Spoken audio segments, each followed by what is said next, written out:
Magandang hapon po sa inyong lahat. Naririto po tayo sa likod ng CAP building dito po sa Camp John Hay. Matutungayan po natin ang isa po nating kasama, si kapatid na Ribukyao. Ayan po siya. Magandang hapon din. Naka-on na ba to? Oo, naka-on. Ito. Saan? Oh, naka-on lahat yan. Ito ba? Naka-on na. Sige. Ngayon, ano pong masasabi po ninyo sa lahat ng mga bagay-bagay? Napakarami akong masasabi. Sa totoo nga lang, sa sobrang dami na aking masasabi, hindi ko na alam kung anong umpisa ko sa aking mga sasabihin.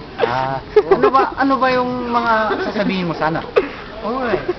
Una, napakarami. Pangalawa, hindi ko mabatid yung pangatlo, dito sa aking puso kung bakit, ano ba yung mga napakarami oo nga, ang dami nga, hindi nga natin alam. Sa totoo nga, nasashock nga ako sa napakarami. Oh, Paano ako mashock ganito? Serious. ngayon, natapos po ang isang interview po natin sa isang kapatid. Parang wala lang. Bis na nga tayo. Gwapo mo.